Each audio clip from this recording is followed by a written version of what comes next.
His photograph is right here in the African history class, and I need you to check it out. Joseph Henry Mensah, my brother, my sister, this is the man we're talking about today. Yes!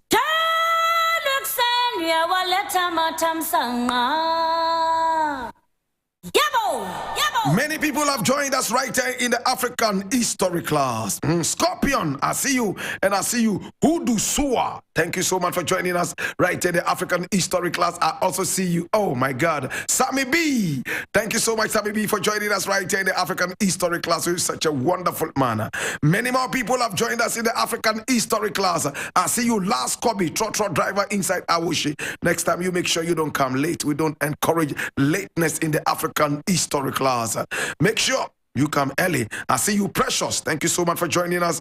We do appreciate you and we love you. All right, my brother, my sister. Many more people entering the African history class. I see you, Fuzi. You happen to be a soldier, man. Mauli Zogbenu. I see you all the way from NIC. I appreciate you, Ras Osaje for Dua Bill. Tindandoro.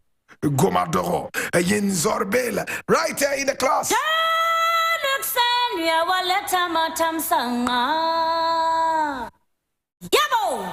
I see you, Mr. David Agbaboja. Mr. David Aboja, thank you so much for joining us right here in the class. We appreciate you. Now, this is where the class starts, and the class today would last 13 minutes.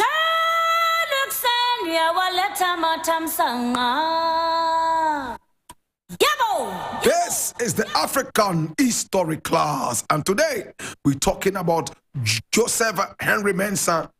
Now, Joseph Henry Mensah was born on the 31st day of October in 1928.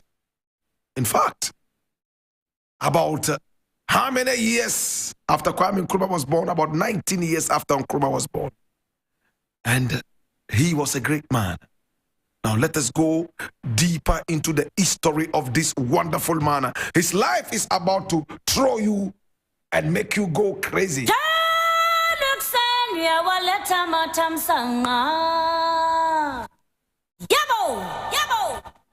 We are talking about J.H. Mensah. He was born, my brother, my sister, right here in the Gold Coast, specifically in Takoradi, on the 31st day of October in 1928. And as a very little boy growing up, he loved education. His early education started right there in Takoradi. And then he attended Achimota School. He proceeded to the University of the Gold Coast, now the University of Ghana, between 1948 and 1954. Right after that, he didn't end there. After grabbing his first degree, he then headed to the University of London and then the Stanford University, where he earned both a bachelor's and master's degree, respectively, specializing in economic theory and development in 1954. Remember, all this while, it was in the days of the Gold Coast. No independence yet. J.H. Mensah, that's Joseph Henry Mensah, oh my God, became a research fellow in the economics department of the University of Ghana, my brother, my sister, in 1958, a year after the independence of this country. He was happy to see this country become independent, and he wanted to see how best he could also contribute to his motherland, Ghana. So he came into this country in 1958, a year after this country had become independent under Kwame Nkrumah. And when he came in, look at what he did. He became a senior research fellow in the Department of Economics. Remember, that was what he studied. In fact, and then he got interested in politics. Look at how he started. J.H. Mensah began working as an assistant inspector of taxes in 1953, all the way back. So when he arrived from the Gold Coast into Ghana in 1958, he wanted to continue with that. He had gained a lot of experience under colonial rule as a tax master. And now that independence had been given, not on a silver platter, but through a struggle led by Kwame Nkrumah, now he wanted to move an inch higher with his tax master job. Look at what he did. In 1958, he joined the United Nations Secretariat at the Center for Development Planning, Projections and Politics in New York, that's in the United States of America. And it was done in the name of Ghana. Whilst he was there, he served the purpose of this country. And then in 1961, under Kwame Nkrumah, he returned to Ghana as the head of agency at the National Planning Commission. And I need you to underline this. National Planning Commission. This was under Kwame Nkrumah. And this was in 1961. Please, I need you to take note that it was in the days of Kwame Nkrumah in 1961 when he returned all the way from the United Nations Secretariat. And then he decided to accept to be the head of the agency of the National Planning Commission. And what was his achievement? As the head, he was the one who spearheaded Kwame Nkrumah's 7-year National Development Plan, what is known in history as the 7-year Development Plan. That is the 1963-64 to 1969-70 planning. That's a 7-year planning, development planning. Many people have looked at this and said that it is the best development plan this country has ever had. And if you are privy to this information, my brother, my sister, you will realize that it's not an exaggeration. This is the African History class, brought to you by the kind courtesy of Mark Bansi. This is 3FM. My brother, my sister, J.H. Mensah was the one whose agency, the National Planning Commission, my brother, my sister, as head of the agency, delved so deep into the 7-year development plan of Kwame Nkrumah. Now remember, it was supposed to start in 1963 and go all the way to 1969-1970. But halfway through, Kwame Nkrumah was overthrown. In fact, it was this 7-year development plan that saw the building of the Akosombo Dam. It was the same 7-year development plan that saw a lot of Ghanaians go to school for free. It was this same 7-year plan that saw the building of so many other harbors in Ghana and roads. It was the same 7-year development plan that saw the building of factories all over Ghana. My brother, my sister, Kwame Nkrumah had a plan for Ghana. No wonder Kwame Nkrumah always referred to the 7-year development plan, even after he was overthrown midway through. My brother, my sister, and when Kwame Nkrumah was overthrown, the whole 7-year development plan was thrown away into the gallows and abandoned totally. Yes.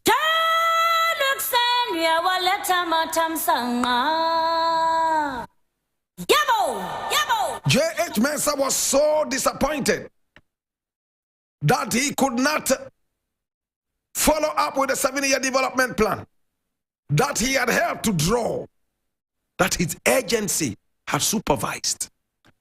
He knew that it was a very powerful development plan. Sitting down to see it go down, he couldn't take it. In 1969, he breathed some fresh air. What happened in 1969? He was elected to parliament and became the finance minister in the Busia government. Unfortunately, that one too did not last long. In 1972, oh my God, he was beginning to get out of the space when there was a coup d'etat by the future head of state, Ignatius Kutu Echampo. And after this military coup d'etat that saw Busia kicked out, oh my God, remember all this while, Nkrumah was alive. And he saw how Busia was kicked out. Whilst he was in exile, he still hoped and prayed that he would be reinstalled as the president of Ghana. Nkrumah was still in exile. Ignatius Kutu Echampo took over from Busia in 1972. And when he took over, what happened? Our hero for today, Henry Mensah, was imprisoned. He went to jail. I will tell you more about this. My brother, my sister, this is the African History Club.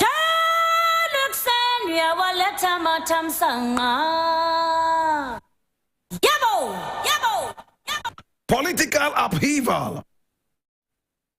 Busia was sent out.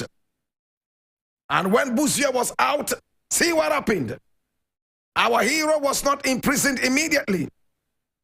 He was imprisoned by the National Redemption Council from 1975 all the way down to 1978, 3 years of imprisonment. And he was banned from doing politics. All political activities were banned. But in 1979, when he was freed, he became the main henchman for the Popular Front Party in the 1979 elections. He also served as chairman of the Sunyani District Council in the Bono Ahafo region and the proprietor of Banker Farms. Oh my God. But there was yet another political upheaval. And then he was exiled to England. And there, when he arrived in England, he stayed there for some time. And interestingly, he became another very powerful power to reckon with in politics. In fact, Ghanaian politics. He came down and won the MPship, was in there for several years, my brother, my sister, as an MP. He opposed the PNDC. And he also served on the African Advisory Council of the African Development Bank all the way from 1993 until 1997. Such a powerful man. In December 1996, Henry Mensah contested a parliamentary seat in the Sunyani East. And he stood on the ticket of the NPP, the New Patriotic Party, which he won. He was re-elected in 2000, prior to John Ajekum Kufuor's election in 2001. Mensah was the minority leader in parliament from 1997 all the way to 2001. And in addition, he served as minister and leader of government business from 2001 all the way to 2003 under J.A. Kufuor.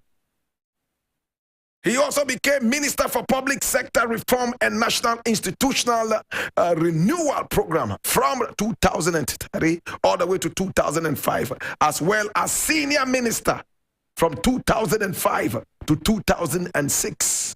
And all this was during the regime of President J.A. Kufuor.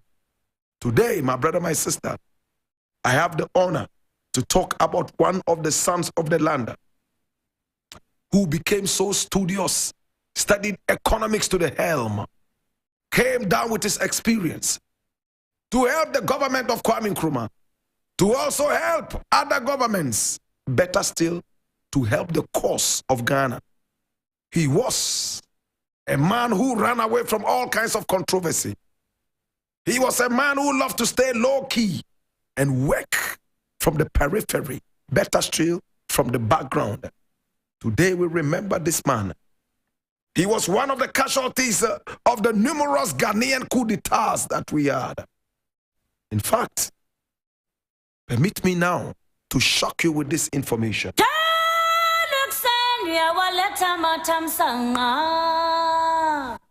This is 3FM. He was the elder brother of former First Lady Teresa Kufuor. So, under J.A. Kufuor, he was the in-law to J.A. Kufuor.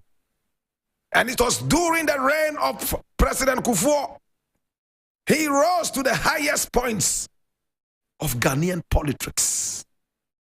My brother, my sister, he was the Minister for Public Sector Reform and National Institutional Renewal Program. He was also the leader of government business in the days of President Kufuor. My brother, my sister, he was a man who worked very hard. The elder brother of Teresa Kufuor. He had a stroke and he suffered protracted illness after the stroke. And he died on Thursday, the 12th of July, 2018, at the 37 Military Hospital. He went down as a great son of the land. He went down as a man who looked at Ghana and not politics or partisanship.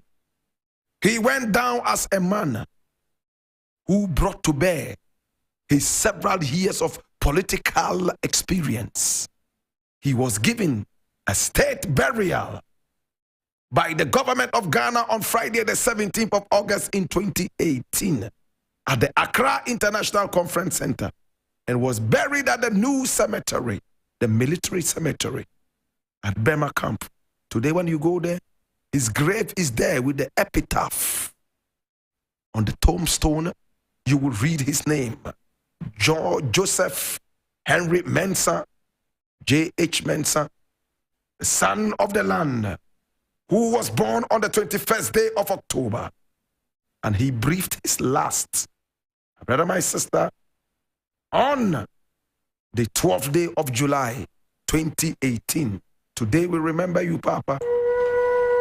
Papa, uninyamenko wate. Papa, misi waye biu. Wamba yeni nyina. Misi wamba yeni nyina waye bi. Papa, uninyamenko wate. Obinfo Joseph Henry Mensah.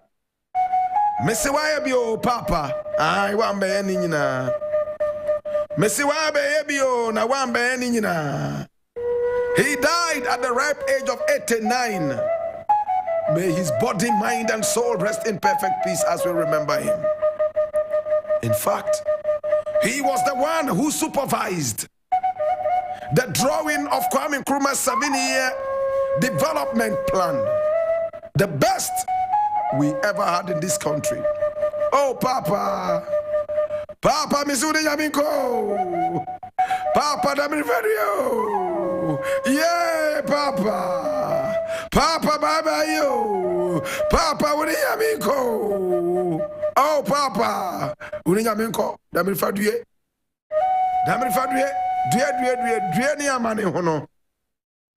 It's been the African history class. And in the burden of knowledge, I ask you, now that you know what we do, how will the life story of Joseph Henry Mensah, J.H. Mensah, impact your own life in these contemporary times?